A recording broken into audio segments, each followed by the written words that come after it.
4 jours après le meurtre de Justine Vérac, Lucas, 21 ans, a été mis en examen pour le meurtre de la jeune femme de 20 ans, dont le corps a été retrouvé près de son domicile. Interviewé par Le Parisien, Vincent, l'un des amis de Justine, se souvient: « Justine, c'était une joie de vivre communicative. Il suffisait de la voir 5 minutes pour qu'elle vous remonte le moral. » Pourtant, la jolie Justine avait aussi connu des moments difficiles il y a peu de temps, comme le dévoilent les journalistes du Parisien. Il y a quelques mois, elle avait fait une tentative de suicide en absorbant des médicaments. Un gros coup de blues lié à une déception sentimentale, allié au fait de moins voir Gabin alors confié à son papa.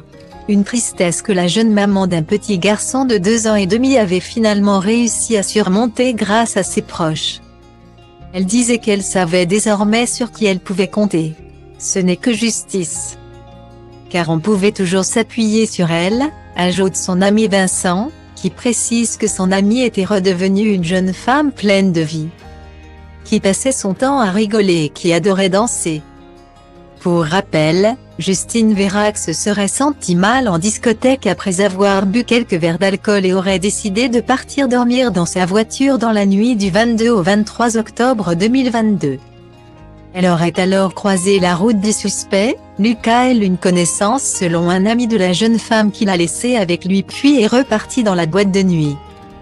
L'homme mis en examen, qui a été placé en détention provisoire, a avoué à la fin de sa garde à vue avoir tué la victime alors qu'ils étaient tous deux à son domicile et qu'ils venaient d'avoir un rapport sexuel consenti.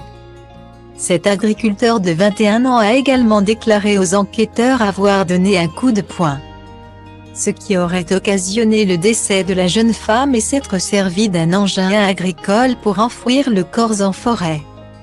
Une information judiciaire a été ouverte des chefs de viol, séquestration sans libération volontaire avant le 7e jour et meurtre précédé, accompagné ou suivi d'un autre crime. La peine encourue est la réclusion criminelle à perpétuité, a déclaré le procureur de Limoges Baptiste Porcher lors d'un point presse. Lucas reste présumé innocent jusqu'à la clôture définitive du dossier.